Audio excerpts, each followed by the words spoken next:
चलिए नेक्स्ट में करते हैं। नेक्स्ट में है आपका क्या, बीजाणु जनन। इसको बोलते हैं क्या, बीजाणु जनन। इसको बोलते हैं क्या, स्पोरुलेशन। इसको क्या बोलते हैं, स्पोरुलेशन। मतलब कि इसमें क्या बनेगा, स्पोर बनेगा, स्पोर, है ना। देखो कभी कभी क्या होता है ना, बैक्टीरिया हो गया या अमीबा हो गया, कोई जनरली करता है बैक्टीरिया ये, है ना। कभी कभी क्या करता है ना बैक्टीरिया, जैसे अभी बोले हैं कि बैक्टीरिया क्या करता है, बाइनरी फिजन करता है, दो भाग में बढ़ जाता है जब परिपक्व होता है तो। लेकिन कभी कभी जब बैक्टीरिया के अनुकूल परिस्थिति नहीं रहा, मतलब कि बैक्टीरिया के प्रतिकूल परिस्थिति रहा, मतलब कि उसके जनन करने लायक परिस्थिति नहीं रहा ना, तो क्या करता है, अपने ही बॉडी के अंदर में ही, अपने शरीर के अंदर में ही कई सारे केंद्रक का निर्माण कर लेता है ना। यहाँ पे देखो कई सारे केंद्रक बना लिया है इसके बॉडी के अंदर ही, है ना।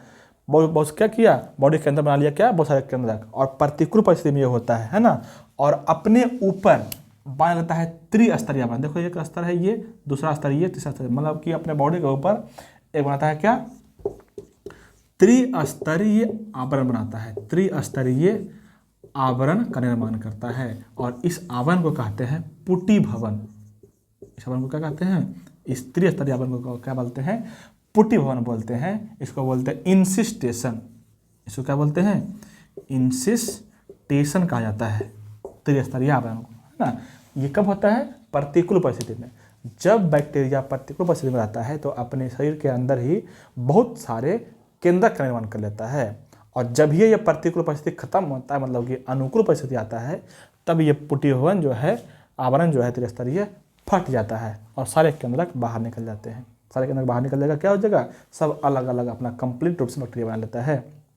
तो इस तरह से जन्म को बोलते हैं क्या, बीजाणु जनन बोलते हैं। इसको क्या बोलते हैं, बीजाणु जनन बोलते हैं। इस तरह के जनन को क्या बोलते हैं, बीजाणु जनन।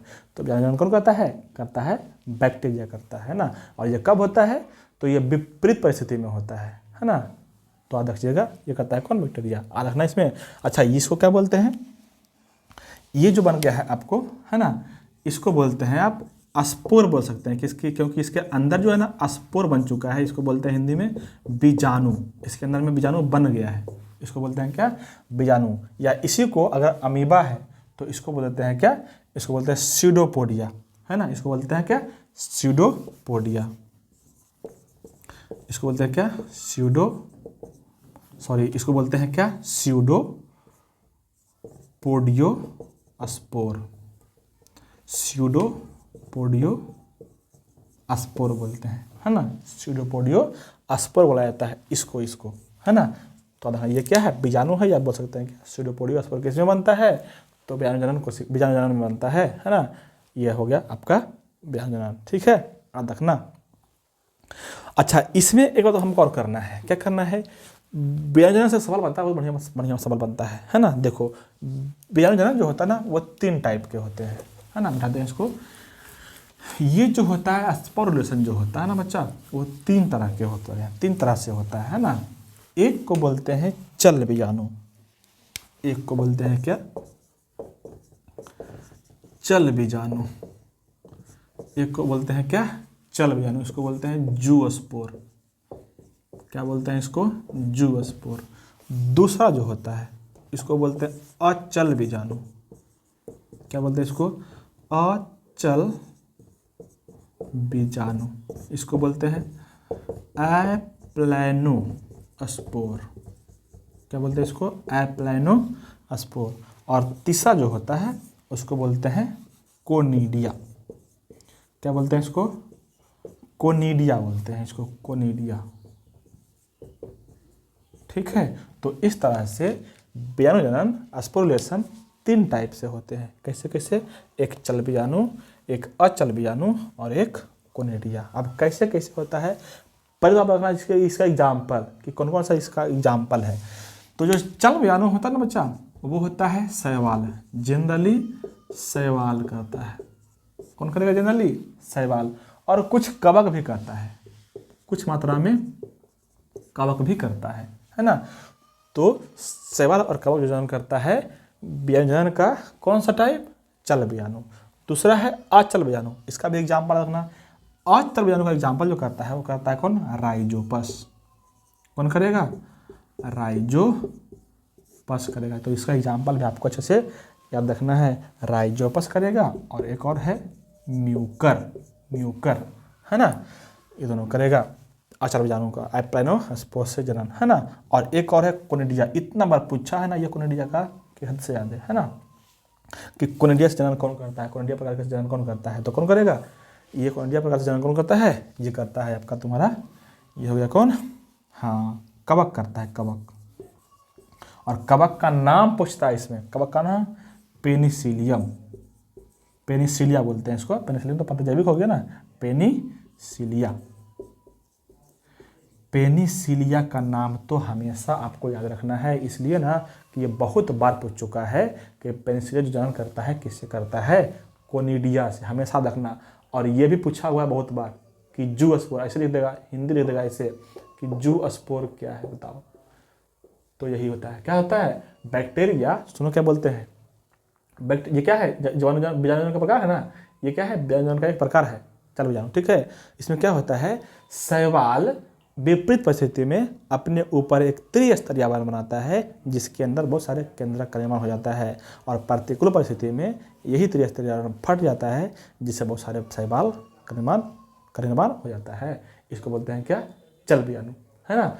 चल बीजाणु इसको इसलिए बोला गया है ना क्योंकि शैवाल का जो बीजाणु जो स्पोर बनता है उसके अंदर, है ना, वो पानी से या हवा से किसी न किसी माध्यम से, जनरली पानी से कहीं ना कहीं एक जगह से दूसरी जगह चल जाता है ना, इसलिए इसको बोला जाता है क्या, चल बीजाणु। जो नहीं चलता है उसको बोलते हैं अचल बीजाणु, इसका नाम है क्या, कोनिडिया। इसमें शैवाल कैसे बनता है तो एक सेकंड देख लीजिए, जैसे मान लो कि ये एक शैवाल है ना, ये क्या है, एक शैवाल है, ये एक शैवाल है ना, और इसमें बन गया है ये आपका, यहाँ पे आके क्या हो गया, फूल गया, है ना, और इसी में क्या हो जाएगा, बहुत सारा बन गया, क्या बन गया, स्पोर, ये बन गया क्या, स्पोर, बन गया स्पोर। अब यही स्पोर जब प्रतिकूल परिस्थिति में है बन गया है स्पोर, जब अनुकूल परिस्थिति आएगा ना तो यही स्पोर फट जाएगा और बहुत सारे शैवाल का निर्माण कर लेगा। तो यहाँ से आपको याद रखना है, ये बन सकता है, अच्छा इसके अंदर ये बन सकता है, आपको ऐसे बन सकता है ना, तो ऐसे बन जाता है क्या, शैवाल, ठीक है। आते हैं राइजोपस में। राइजोपस में कैसे होता है तो देखो, जैसे मान लो कि ये एक राइजोपस है ना, और इसके अंदर जो है ना बहुत सारा जाकर आगे जाकर फूल जाता है और इस तरह से कई सारे केंद्रक बना लेता है ना, और अपने ऊपर क्या बना लेगा, त्रिस्तरीय आवरण बना लेगा, त्रिस्तरीय आवरण बना लेगा प्रतिकूल परिस्थिति में। और जब ये इसको अनुकूल परिस्थिति मिलेगा ना तो ये क्या हो जाएगा, फूट के सारे बाहर आ जाएंगे, है ना, और इससे बहुत सारे राइजोपस का निर्माण हो जाएगा। तो ये होता है कौन, आपका अचल बीजाणु, एप्लाइनोस्पोर। और जो पेनिसिलिया है वो कैसे होता है, इसका एग्जाम्पल कर लेते हैं थोड़ा सा। जैसे मान लो कि ये क्या है, पेनिसिलिया कवक है, पेनिसिलिया है ना, इसमें क्या होता है ना, यहाँ से एक निकलेगा ऐसे, दूसरा ऐसे निकलेगा, तीसरा ऐसे निकलेगा, चौथा ऐसे निकलेगा, ऐसे करके बन जाएगा बहुत सारे, है ना। और इसमें कैसे बनेगा, यहाँ पे रहता है ये पेनिसिलियम, और यहाँ पे आके बहुत सारे एक दूसरे से लग जाता है ऐसे करके, है ना, ऐसे करके क्या हो जाएगा, लग जाएगा। यही आपका क्या है, यही स्पोर है, इसमें स्पोर इस तरह से बनता है ना। और जब अनुकूल परिस्थिति आएगा तो ये सब क्या होगा, अलग हो जाएगा, सब अलग अलग हो जाएगा बैक्टीरिया का, ये पेनिसिलियम। तो इस तरह से क्या होता है, कोनिडिया जो बनता है, इसी से को बोलते हैं क्या, कोनिडिया बोलते हैं, है ना। ये करता है कौन जान, पेनिसिलियम करता है, कवक करता है।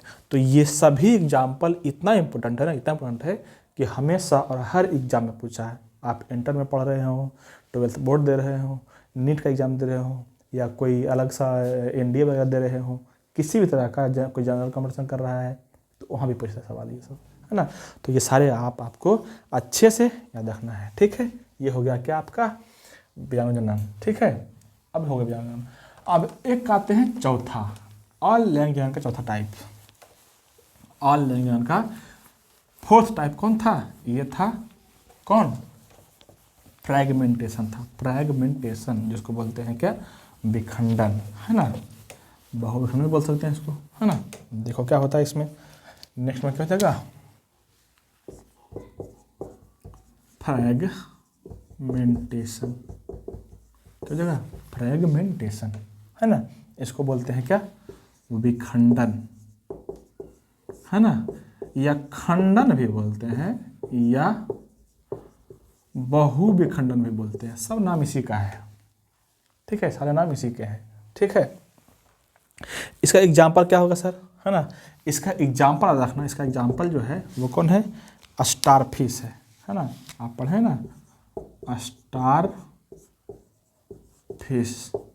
स्टारफिश इसका कौन है, एग्जाम्पल है। एक और एग्जाम्पल होता है स्पाइरोगायरा, स्पाइरोगायरा भी इसका एग्जाम्पल है ना। इसमें क्या होता है सर, तो देखो बनाते हैं एक फिगर, ये जैसे देखो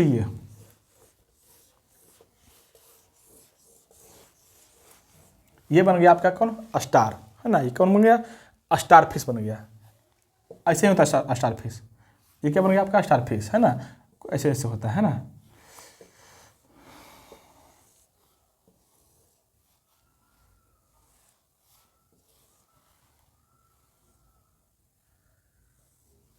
ये बन गया क्या आपका, स्टारफिश, है ना,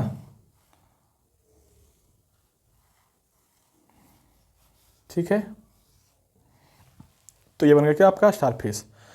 अब ये क्या होता है ना, कहीं से भी ये कट जाए, जैसे मान लो कि यहाँ पे है, ये भाग इसका यहाँ से कट गया, ये अलग हो गया, ये अलग हो गया, तो यहाँ से अगर कट गया ना, तो ये भाग नया संतति बना लेगा, नया जीव बना लेगा, नया जीव बन जाएगा, ठीक है। ये भाग कट गया तो नया जीव बना लेगा, ये भाग कट गया तो नया जीव बना लेगा, है ना।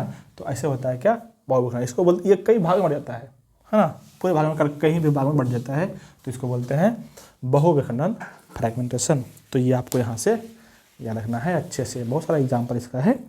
तो कम से कम जितना एग्जाम्पल लिखा जो एनसीईआरटी में लिखा हुआ है कम से कम, वो तो आपको हमेशा याद रखना ही है, ठीक है।